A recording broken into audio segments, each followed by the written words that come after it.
a una nueva emisión de Impacto Económico. Ya llegamos al viernes, siguen las noticias económicas. Vamos a analizar entonces los números y los rostros detrás de ellos. Iniciamos de inmediato con los titulares de nuestra jornada.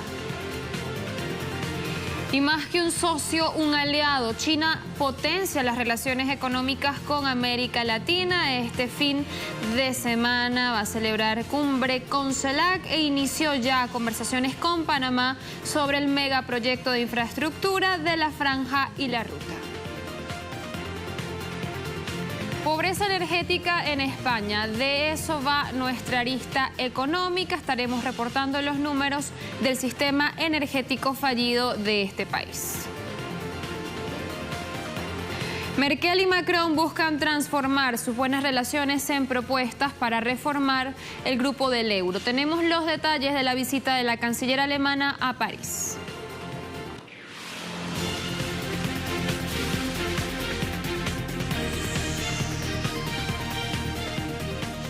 Y en la última década, China ha desempeñado un rol estratégico en el crecimiento y progreso económico de América Latina y también del Caribe. Hoy más que nunca esos lazos se fortalecen en una sociedad que ha dejado de ser solo económica para convertirse en una alianza integral en todas las áreas de desarrollo estratégico. Y como parte de esa dinámica muy importante para ambas regiones, este fin de semana es la antesala de la segunda reunión ministerial de CELAC-China que se va a celebrar en Chile este año. En la capital de este país, Santiago, pues servirá de sede a este encuentro que reunirá a los cancilleres de la comunidad de los estados latinoamericanos y del Caribe con el homólogo chino durante este 21 y 22 de enero. Al encuentro van a asistir también delegados de los 33 estados miembros a CELAC y el representante de la República Popular China. El principal objetivo es elevar esas conexiones estratégicas de desarrollo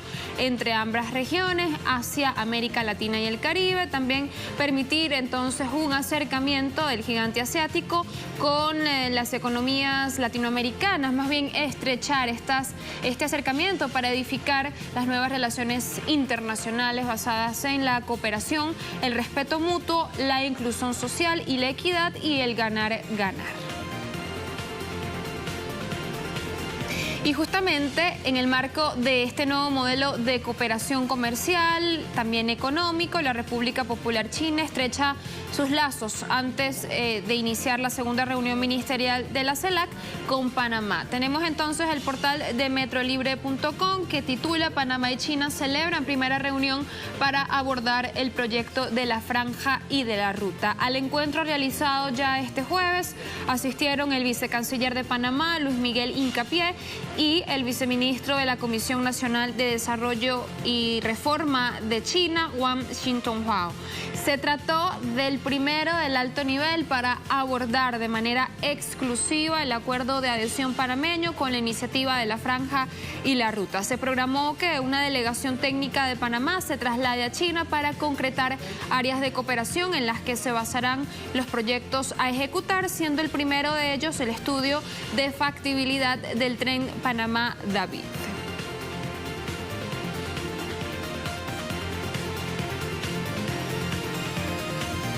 Y fíjense, la economía boliviana sigue siendo ese primer ejemplo en América Latina de justicia y de eficiencia. Así lo demuestran las cifras de crecimiento de PIB, también de distribución de la renta, y así también como el nuevo récord alcanzado en materia de producción minera durante 2017, que le vamos a mostrar a continuación. Desde la llegada de Evo Morales al gobierno en 2006, Bolivia puso fin a la economía de sacrificio. Con políticas justas y eficientes, el país logró avanzar del puesto 117 al 75 entre los países con mayor crecimiento del PIB, de acuerdo a estadísticas anuales del Fondo Monetario Internacional entre 2005 y 2016. El financiamiento inteligente permitió al Estado la expansión minera. Según el último informe del Ministerio de Minería y Metalúrgica, durante el 2017, la producción de concentrados minerales llegó a 993.000 toneladas métricas, con un valor de producción de 3.649 millones de dólares en el primer bimestre entre 2017 y 178 millones de dólares aportados en regalías. También se dinamizó el ámbito laboral, ya que este sector generó 136.848 empleos directos y 684.240 indirectos, y trajo una contribución en impuestos de 235 millones de dólares.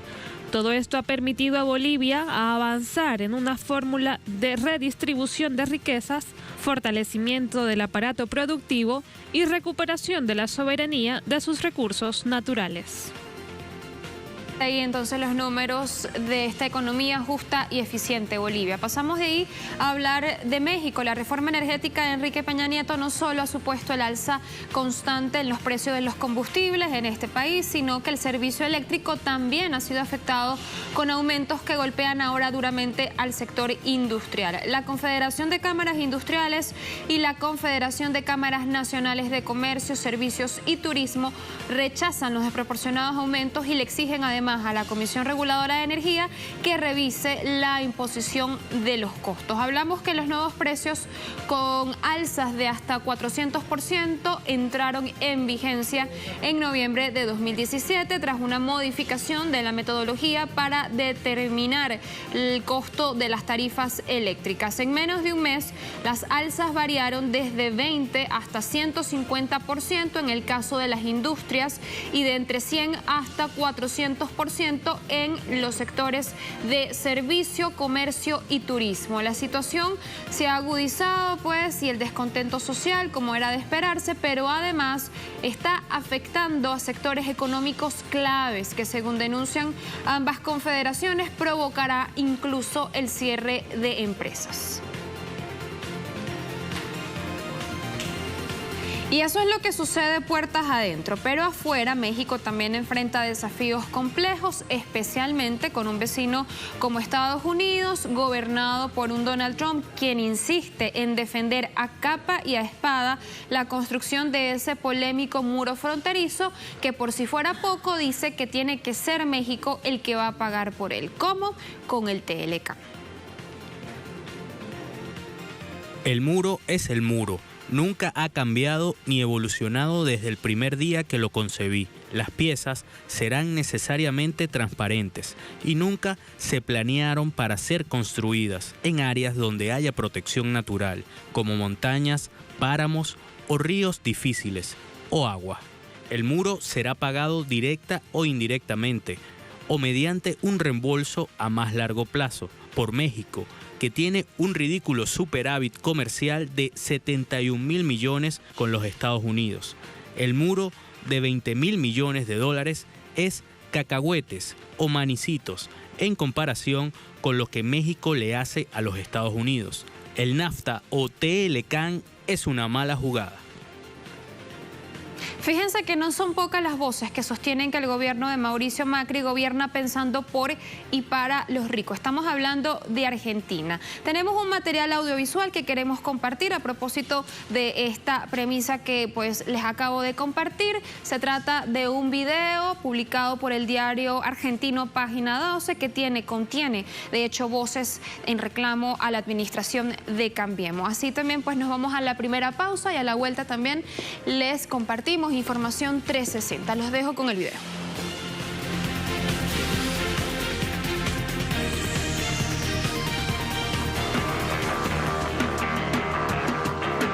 Hubo un encuentro en Mar del Plata de la CGT. Plantea en esta reunión qué va a pasar con esto de que el gobierno quiere ponerle techo al reclamo salarial. Las paritarias son libres, lo que sí consideramos que es muy importante que toda la sociedad se comprometa con esta meta del 15%. Eso es una fantasía. En 2 años de gobierno el proceso inflacionario está rozando el 70%.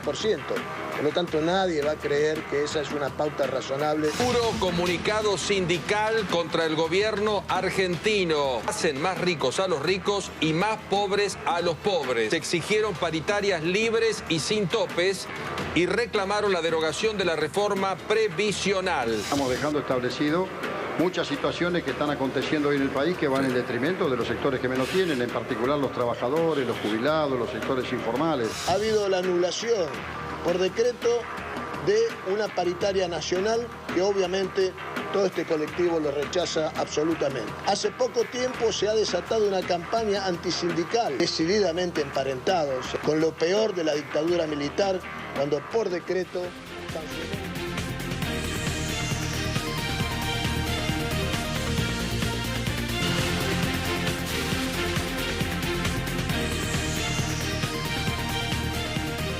Y que Alemania todavía no tenga gobierno no ha impedido a su canciller Angela Merkel empezar a convenir ya con el presidente de Francia, Emmanuel Macron, nuevas formas de salvar o intentar salvar a la Unión Europea. Este viernes ya pasaron juntos más de 5 horas en París buscando mostrar una imagen de unidad franco-alemana.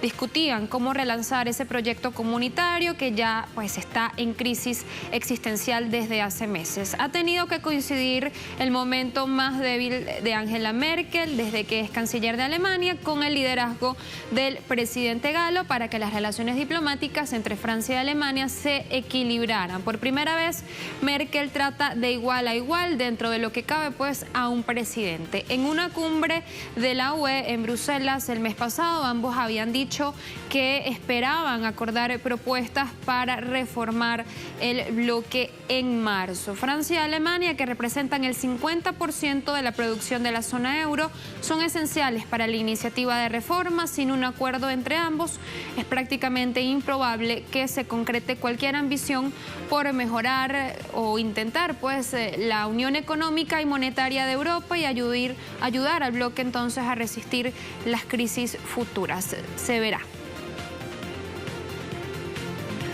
Alemania y Francia pueden y deben liberar en muchas cuestiones, por lo que entiendo que Francia en particular espera que Alemania forme un gobierno pronto. En las decisiones exploratorias, antes de posibles conversaciones de coalición entre el bloque sindical de Merkel y los socialdemócratas, Europa estuvo en la parte superior de la agenda para dejar en claro que es importante que Alemania tenga un gobierno estable, en particular para actuar en Europa.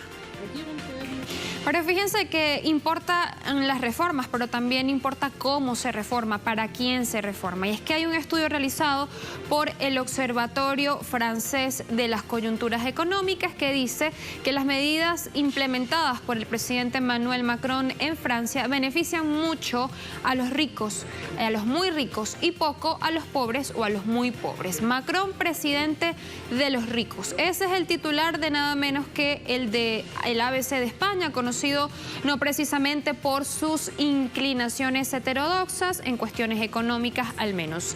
En la nota se reseñan las conclusiones de este estudio, hablando sobre las primeras reformas de la presidencia de Macron, que destacan, por ejemplo, la supresión del impuesto sobre la fortuna, la reducción de la fiscalidad del capital, también los recortes de los subsidios por desempleo y esa famosa y polémica reforma laboral. Las medidas benefician únicamente al 2% de las familias ricas, las que tienen un capital inmobiliario. Por lo contrario, la revalorización de las ayudas sociales no compensan las subidas de la fiscalidad indirecta. Es parte de esas conclusiones. El 5% de los franceses verán recortado su poder adquisitivo, mientras que el 5% de los franceses más ricos verán su poder adquisitivo crecer en un 1%. Y ese 5% está justamente compuesto por los más ricos. Y el próximo lunes 22 de enero, el portugués Mário Centeno presidirá su primera reunión del Eurogrupo. Su reputación le precede, es uno de los rostros de la recuperación económica lusa, aunque es claro que tiene, por supuesto, pues, grandes desafíos de frente, como el plan de rescate griego. Centeno también tratará de hacer avanzar la armonización fiscal para terminar con los niveles de baja imposición que aplican algunos países para atraer multinacionales. Pero lo que muchos esperan es un cambio de estilo, especialmente porque su predecesor, el holandés Jeroen Dijsselbloem, suscitó más de una polémica. Tristemente famosa fue su declaración sobre los países del sur, a los que acusó de gastarse en dinero en copas y mujeres. Centeno también deberá impulsar la reforma de la eurozona, lo que incluye cuestiones tan sensibles como la unión bancaria o la unión de los mercados de capitales, de modo que hay mucha expectativa.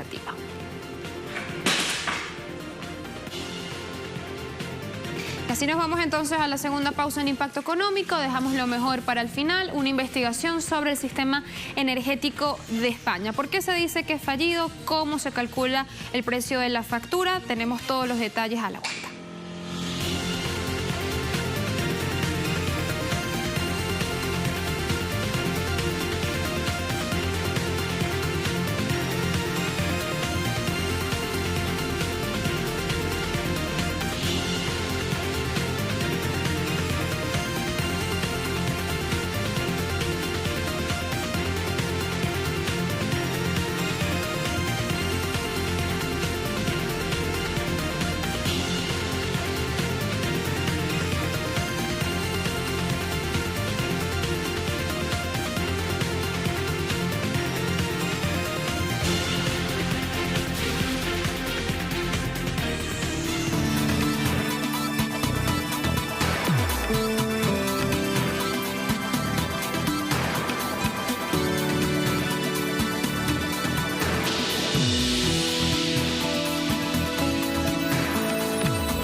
Y en España la luz tiene precio de oro, no exageramos. En 2017 el gasto de la electricidad aumentó a 800 euros por consumidor aproximadamente. Para este enero de este año ya se prevé un alza de otro 6% acumulado pues al final de mes.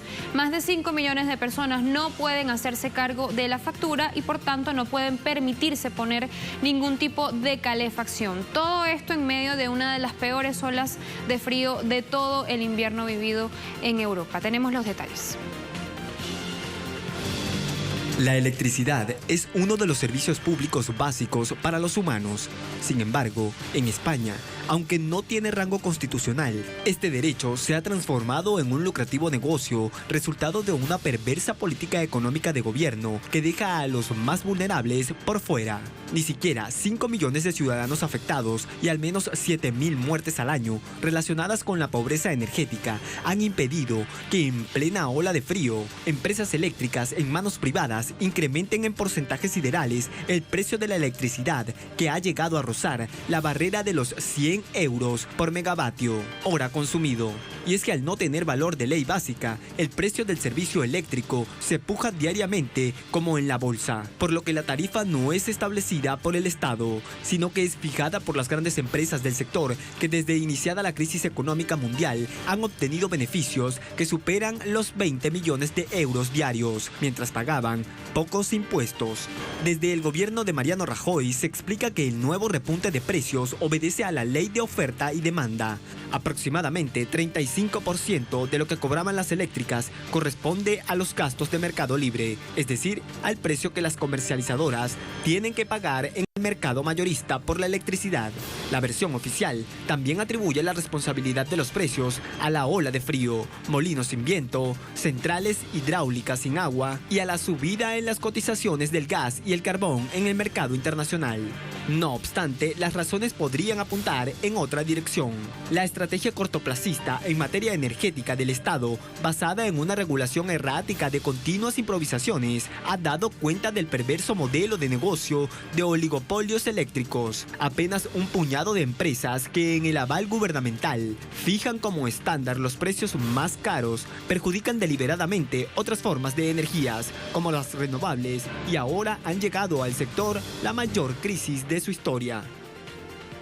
Tal y como se ha ideado el sistema, el precio que pagan los españoles por el servicio de energía eléctrica camina sobre dos vertientes. La primera es la regulada, que sube según considera el gobierno. Representa el 60% del costo de la factura total. En ella se refleja la suma de los impuestos y los peajes o tarifas de acceso a la red eléctrica, lo que es igual al coste de transportar la energía desde donde se produce hasta donde se enciende la lámpara. El precio también incluye algunas partidas insólitas. Se paga a las compañías por su capacidad, es decir, por sus instalaciones, produzcan o no, y se compensa a las grandes industrias por algo bautizado como coste de interrumpibilidad, el cual ronda un poco más de los 500 millones de euros al año. La segunda es la liberalizada y se determina con una subasta o pool eléctrico, que antes era trimestral y ahora diario. A través de esta modalidad, que representa el 40% 40% de la factura total, se consigue una extraordinaria alteración del precio, aunque amparado por la ley. Esto es posible porque el precio que se establece es el de la energía más cara en entrar al sistema. Por ejemplo, cuando hay una demanda de energía, primero se compra a las fuentes más baratas, las energías renovables, solar, hidráulica, eólica o también la nuclear. Pero si aún así no es suficiente, se utiliza la de la central de gas o ciclo combinado. Con esto, lo que ocurre es que el precio de la última en entrar a la red es el que se cobran después, junto a todas las demás previamente ofertadas. De este modo, los españoles terminan pagando la energía solar o nuclear al precio del carísimo gas, lo que le permite a tecnologías amortizadas desde hace años ganar mucho a costa de los consumidores. Y el modelo de negocio del sector energético español no solo es ineficiente, sino que además está basado en un mercado oligopolístico, en donde los servicios de distribución y de comercialización de energía en forma de gas o de electricidad es controlada por solo 3 grandes empresas. De acuerdo con el último informe publicado por el Observatorio de Sostenibilidad, las grandes eléctricas españolas duplican en beneficio a las europeas. Son las empresas que más CO2 emiten a la atmósfera y el consumidor paga los precios más altos de Europa. Gas Natural Fenosa, Endesa, Iberdrola son las principales eléctricas del país que desde 2008 se han hecho millonarias a costa del incremento en el precio de la electricidad en España. Para 2016, mientras las 3 empresas duplicaron su facturación, apenas pagaron un 5.7% de impuestos, según los datos presentados a la Comisión Nacional de Valores. En noviembre de 2017, el trío registró un beneficio de 4.294 millones de euros. Ni siquiera la sequía más grave de la historia reciente de España impidió que las eléctricas conservaran su margen de beneficio, que incluso creció un 0.4%. Pero hay un drama mucho peor detrás de todo esto, porque usar una bombona de gas tipo camping para cocinar, alumbrar una vivienda con velas, enfermar e incluso morir de frío son los escenarios propios de esta España posguerra de Mariano Rajoy. Más de 5 millones de personas sufren de pobreza energética.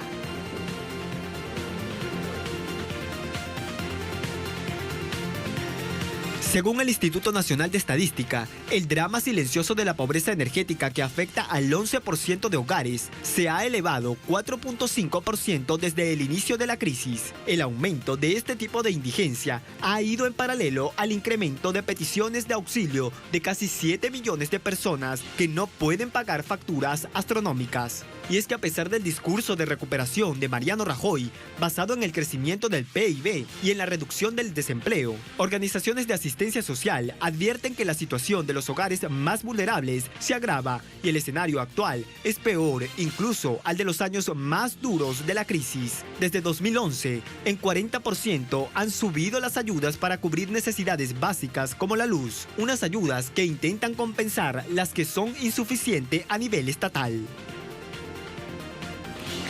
Así las cosas en economía. Gracias por la compañía, por la sintonía. Recuerde, por supuesto, nuestras cuentas, @Telesur TV, @Crismar Telesur. Será hasta el lunes. Chao, chao.